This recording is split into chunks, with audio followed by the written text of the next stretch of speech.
September 4th, 1944. 2130 hours.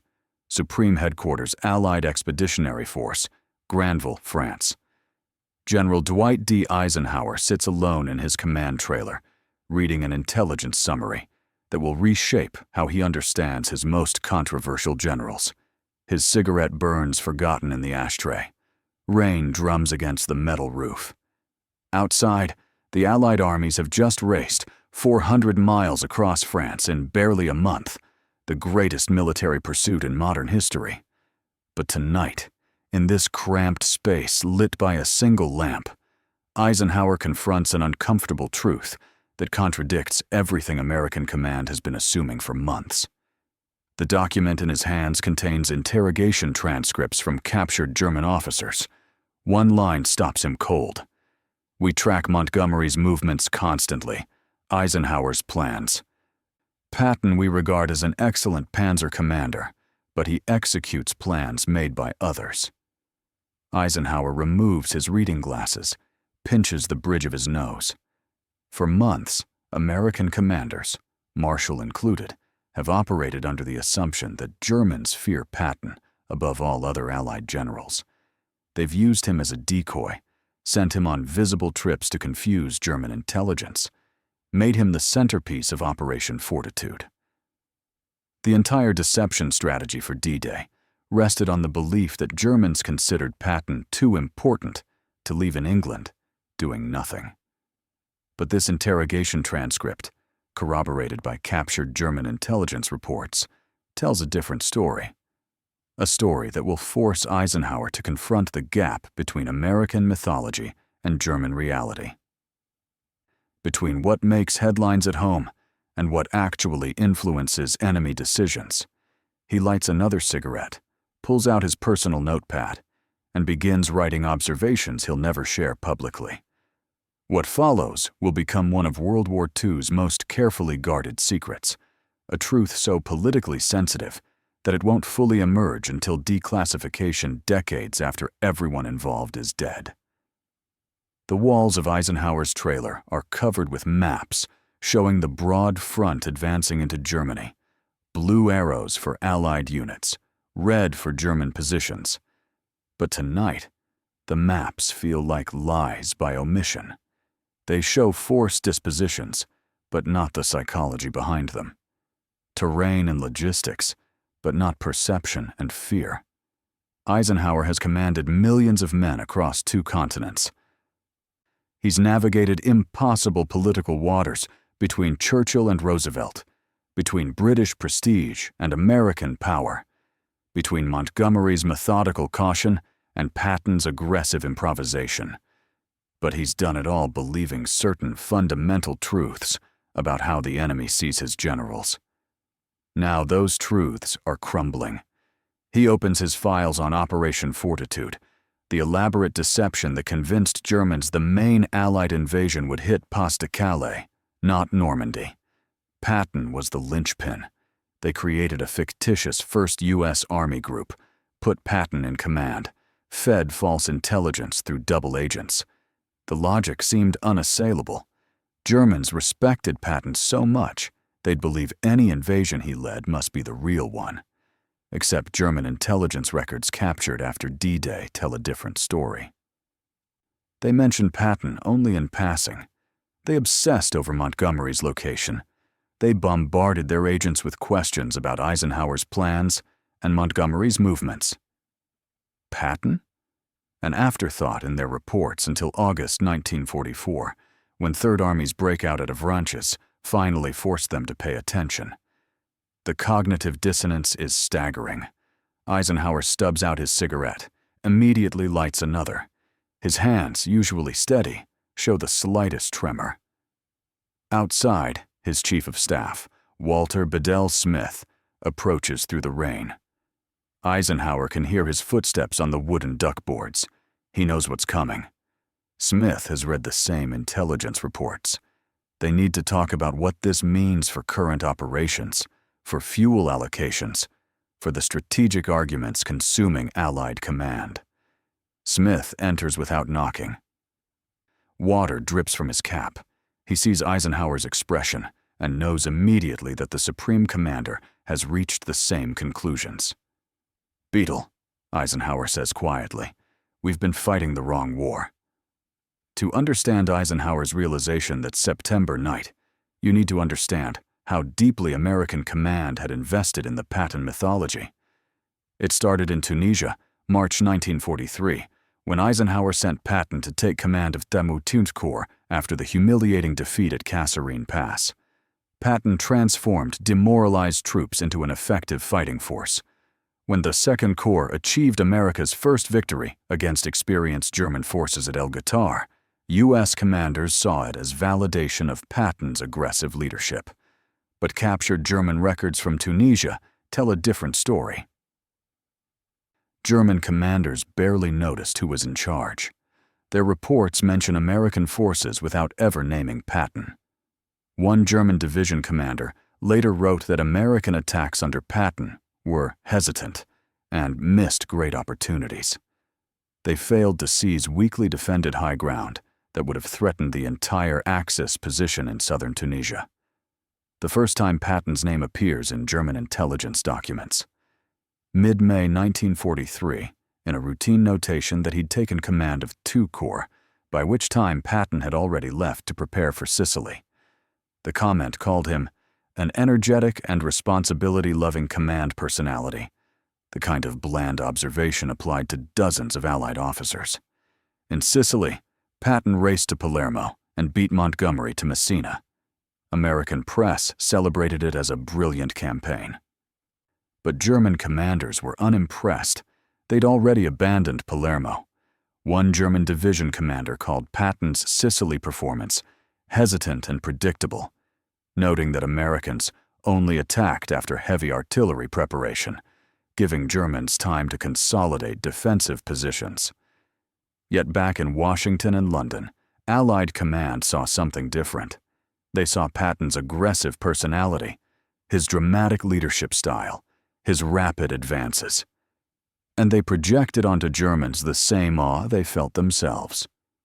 General George Marshall wrote to Eisenhower in October 1943, "It seems evident to us that Patton's movements are of great importance to German reactions, and therefore should be carefully considered." Marshall was making an assumption, a logical one, given Patton's reputation, but an assumption nonetheless, made without evidence of German opinion. So they sent Patton on visible trips, Corsica, Malta, Cairo, everywhere the enemy might notice. The goal: create uncertainty about Allied intentions in the Mediterranean. German intelligence records show no evidence they paid attention to any of it. By January 1944, as D-Day planning intensified, this mythology reached its peak with Operation Fortitude. The Allies needed Germans to believe the main invasion would hit Pas-de-Calais, not Normandy. They created an entire Phantom Army, the first U.S. Army group, complete with fake radio traffic, dummy equipment, and double agents feeding carefully crafted lies. And they put Patton in command. The reasoning seemed bulletproof. Patton was America's best-known combat general besides Eisenhower. Germans would assume any major invasion must be led by America's top commander. If Patton commanded Fusag in southeast England, Germans would conclude that's where the real invasion would come. Eisenhower approved the plan, believing it leveraged German respect for Patton into strategic advantage. But captured German records reveal uncomfortable truths. Yes, by March 1944, Germans began associating Patton with Fusag, but they didn't conclusively identify him as its commander until mid-May, months after they'd already decided the main invasion would target Pas-de-Calais. Patton's supposed command wasn't the reason they reached that conclusion. It was incidental. Meanwhile, German intelligence obsessed over Montgomery. They tracked his statements, his meetings, his movements. Army Group B, responsible for defending northwestern France, methodically recorded everything Montgomery said or did. Patton? Outside the Fusag order of battle, they barely mentioned him. This made sense. Montgomery led the Allied ground forces for the invasion. Patton sat on the sidelines, sidelined after the slapping incidents in Sicily. Montgomery was the decision-maker. Patton was window dressing. But Allied command didn't see it that way. They saw what they wanted to see: confirmation that their most aggressive, colorful general intimidated the enemy. By September 1944, this mythology created strategic problems. After the breakout from Normandy, Allied armies faced critical fuel shortages. Supply lines stretched 400 miles back to the beaches. Ports couldn't handle the tonnage. The Red Ball Express, that famous truck convoy, consumed 300,000 gallons daily just to deliver supplies forward. Eisenhower had to prioritize. He couldn't support offensives by both Montgomery in the north and Patton in the south. Someone had to wait. Montgomery lobbied intensely for his northern thrust toward the Ruhr. Churchill backed him. British prestige demanded visible British success. Montgomery proposed a bold, full-blooded thrust that might end the war by Christmas. Patton demanded fuel to push toward the Saar. He railed against Eisenhower's broad front strategy, certain he could break through at Lorraine, cross the Moselle, penetrate into Germany's industrial heart. American newspapers championed him. Bradley supported him. Eisenhower chose Montgomery. He gave the northern thrust priority. Market Garden, that famous airborne operation, got the supplies. Patton's Third Army, racing across France, ran out of fuel on August 31st and ground to a halt. Patton was livid. He saw conspiracy, favoritism toward British allies. He told his staff they now fought two enemies, the Germans and Schaff. Some officers later claimed Patton said Eisenhower was the best damn general the British have got. But Eisenhower's reasoning was sound, given his assumptions. Montgomery methodically planned operations. His logistics were organized. He wouldn't waste fuel on improvised gambits. And most important, Eisenhower believed, as Marshall believed, as most American commanders believed, that Germans feared Patton more than Montgomery. Denying Patton fuel might actually work to Allied advantage. Keep the enemy nervous about where Patton might strike. Use him as strategic deterrent even when he wasn't moving. Then came the intelligence reports that September, the captured interrogation transcripts, the German documents showing which commanders they actually tracked, which movements they actually feared. And Eisenhower realized, we've been playing a game based on our own mythology, not enemy reality. Sitting in his command trailer that rainy September night, Eisenhower read through file after file of captured German intelligence reports. The pattern was undeniable. Before D-Day, constant German questions about Montgomery's location, Eisenhower's plans. Minimal mention of Patton.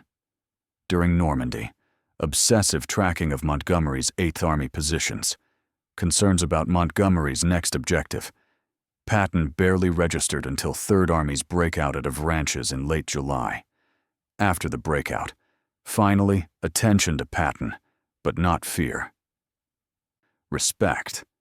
Professional acknowledgement that he commanded armor aggressively, moved quickly, executed pursuit operations effectively. They saw him as excellent at what he did. But what he did was tactical execution of strategic plans made by others. One captured German general, when asked about Allied commanders, praised Patton's aggressive panzer operations, noting he came closest to our own concept of the classical military commander. But he immediately clarified, Germans viewed Patton in the narrow context of armored commanders, not as a strategic decision-maker. We regarded General Patton extremely highly as the most aggressive panzer general of the Allies, the general said, an excellent tactical executor, not a strategic threat. They saved their strategic concerns for Montgomery and Eisenhower. They were the ones making decisions about where to attack, how to allocate resources, which objectives mattered.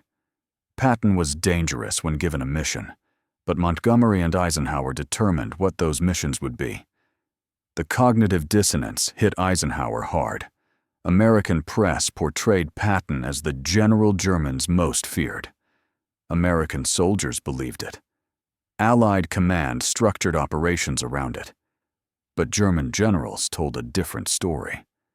They respected Montgomery's planning, even while they prepared defenses against it.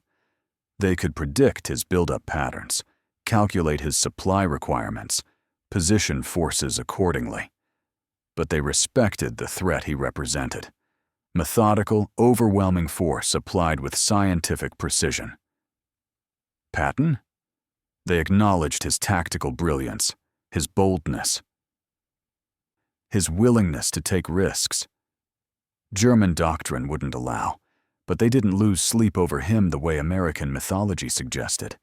They prepared mobile reserves against him. They positioned armor to counter his breakthroughs. Then they focused their strategic concerns elsewhere. What Germans actually thought about Allied commanders, revealed in post-war interrogations.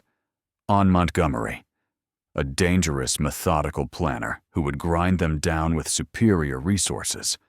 Predictable in timing, but overwhelming in execution. They could see him coming. They couldn't stop him. The master of the set-piece battle, who would sacrifice thousands of German lives through attrition if they couldn't retreat fast enough. On Eisenhower, the true strategic mind, balancing political necessities with military objectives. The one making the decisions that mattered about Allied strategy. On Patton, an aggressive tactical commander in the tradition of German panzer generals. Fast, bold, willing to gamble. Dangerous in exploitation operations, but ultimately executing plans made by others. German General Günther Blumentritt, who'd helped plan the invasions of France and Poland, wrote in a post-war study for the U.S. Army, "We regarded General Patton extremely highly as the most aggressive panzer general of the Allies, a man of incredible initiative and lightning-like action. His operations impressed us enormously, probably because he came closest to our own concept of the classical military commander." But notice what Blumentritt doesn't say. He doesn't say they feared Patton more than other commanders. He doesn't say they positioned forces based on where Patton might strike. He says they admired his tactical approach because it resembled their own doctrine. Professional respect, not strategic terror. Alfred Jodl, Hitler's chief of operations, told American interrogators Patton was the American Guderian. He was very bold and preferred large movements. He took big risks and won big successes. High praise, but again, tactical admiration. The comparison to Guderian, Germany's premier panzer theorist, recognized Patton's mastery of armored warfare operations. But Guderian himself, when interviewed, said he'd heard much about General Patton and acknowledged he conducted a good campaign before immediately pivoting to discuss supply difficulties that constrained Patton's operations. The pattern was clear. Germans noticed Patton when he was actively operating. They respected his tactical execution. They prepared countermeasures. Then they focused their strategic planning on Montgomery's methodical advances and Eisenhower's overall strategy. What made this so difficult for Eisenhower wasn't just that American mythology was wrong. It was that the mythology served crucial purposes. Politically, Patton's aggressive image satisfied American public opinion. Newspapers wanted a dramatic, quotable general who looked good in photos. Patton delivered. His pearl-handled pistols, his profane speeches, his rapid advances made headlines. That kept American support for the war effort high. Militarily, Patton's aggressive operations kept Germans off balance. His willingness to attack before logistics fully supported it, to push exhausted units beyond normal limits, created opportunities more cautious commanders would miss.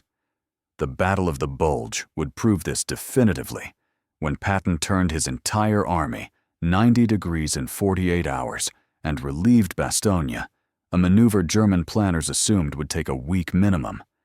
Strategically, Patton's mere presence created complications for German planning, even if not the fear American command believed. They had to position mobile reserves near his sector. They had to maintain flexibility to respond to his breakthroughs. This pinned down forces that might otherwise reinforce other areas. But the gap between mythology and reality created problems. It led to strategic decisions based on assumptions about German psychology that weren't accurate. It meant resources allocated not where they'd most impact German planning, but where they'd satisfy American myth-making. Eisenhower sat with this knowledge, smoking his way through a pack of camels, knowing he couldn't share it. Couldn't tell Marshall the deception operations they'd built around Patton weren't as effective as assumed. Couldn't admit to American press that their favorite general, while tactically brilliant, wasn't the strategic terror Germans supposedly feared above all others. And he certainly couldn't tell Patton, whose ego and sense of historical destiny drove him to remarkable tactical achievements, but also created constant political headaches. That September conversation with Bedell Smith lasted past midnight. They discussed implications, analyzed options, debated what this meant for current operations. Eisenhower's fuel allocation decision, giving priority to Montgomery, suddenly looked different. Not necessarily wrong, but based on incomplete understanding of German psychology. Montgomery might be predictable, but Germans focused their strategic planning on stopping him, not Patton. That alone suggested he threatened them more fundamentally. Yet Eisenhower couldn't simply reverse course. Market Garden was already in motion. Supplies were committed. Changing direction would create chaos, undermine Montgomery's operation, infuriate Churchill, and look like American favoritism overriding strategic judgment. Instead, Eisenhower made subtle adjustments. He questioned Montgomery's timelines more skeptically. He asked sharper questions about German force dispositions. He began reframing operational discussions around where German strength was actually concentrating, not where American mythology suggested it should be. When Patton pleaded for more fuel, Eisenhower provided just enough to keep Third Army active without fully supporting a major offensive. He maintained the broad front strategy, refusing to bet everything on either commander's approach, and he kept his uncomfortable knowledge to himself, buried in classified files that wouldn't see daylight for decades. Eisenhower's September 1944 realization revealed something profound about how military command operates at the highest levels. Commanders make decisions based on imperfect intelligence about enemy capabilities and intentions. But they also make decisions based on assumptions about enemy psychology. What do they fear? What do they respect? What keeps them awake at night? And those psychological assumptions are often wrong, not because commanders are incompetent, but because they're human.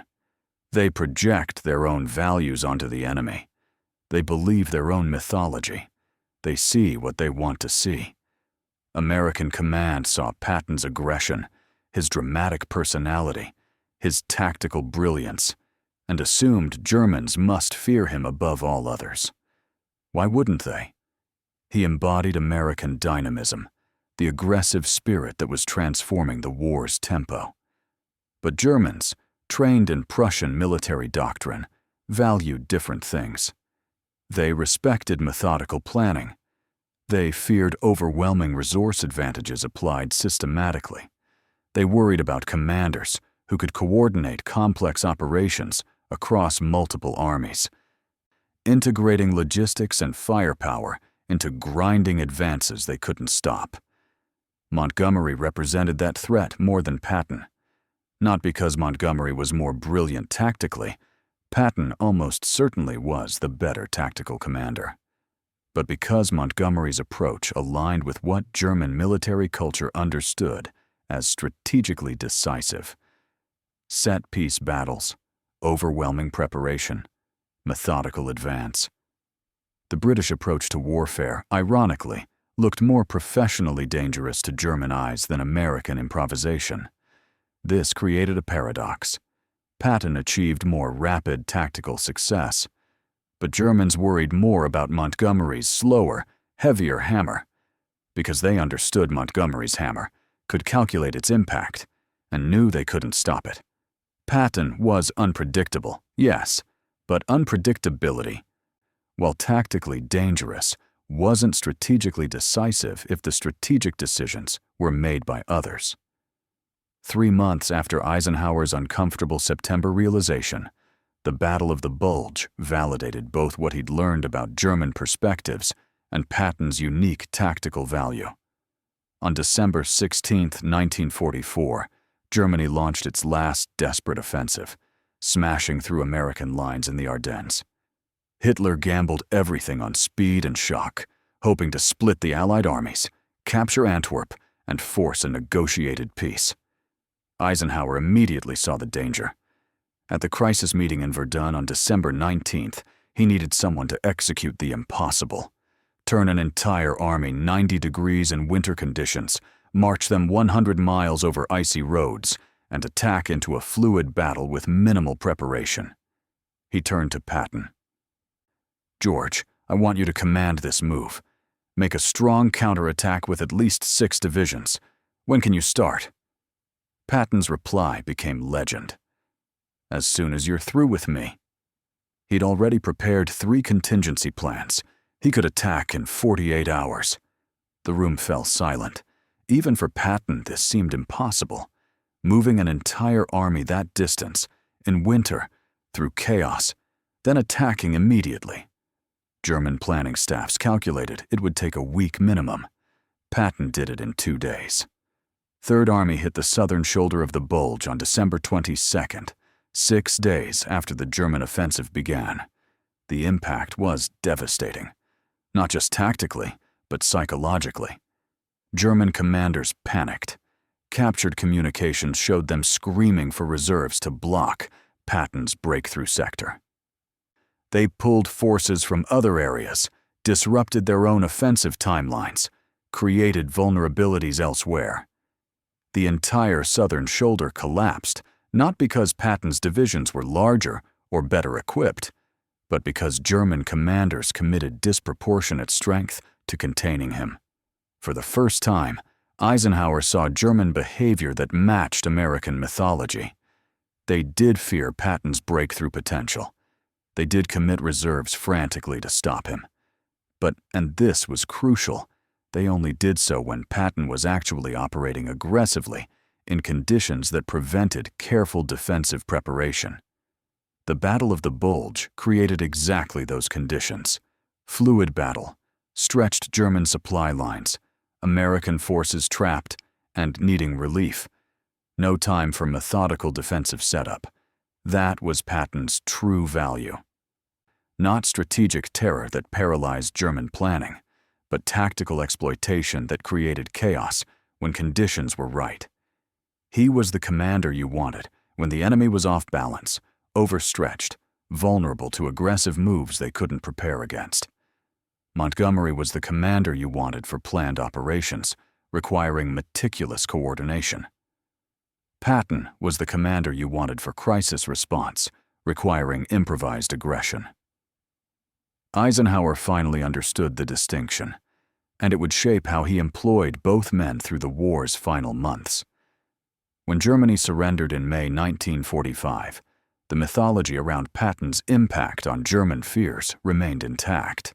American press celebrated him as the general Germans feared most. His reputation as the most aggressive Allied commander, the one who kept Germans awake at night, became historical consensus. Eisenhower never publicly corrected it. Doing so would serve no purpose. It would diminish Patton's very real tactical achievements. It would create unnecessary controversy about wartime decision-making. It would open questions about Operation Fortitude that were better left buried for decades. Instead, Eisenhower wrote carefully in his memoirs. He praised both commanders. He noted Montgomery's methodical brilliance. He acknowledged Patton's aggressive genius. but he never explained the full truth about German perspectives, about the gap between American mythology and German reality. The classified intelligence reports stayed classified. The interrogation transcripts remained sealed. The captured German documents showing which commanders they actually tracked, which movements they actually feared, gathered dust in military archives. It wasn't until the 1990s and 2000s, after everyone involved was long dead, that historians gained full access to German intelligence records, and what they found challenged decades of accepted history. Historian Harry Yaid, researching his book, Fighting Patton, George S. Patton Jr. Through the Eyes of His Enemies, discovered the truth.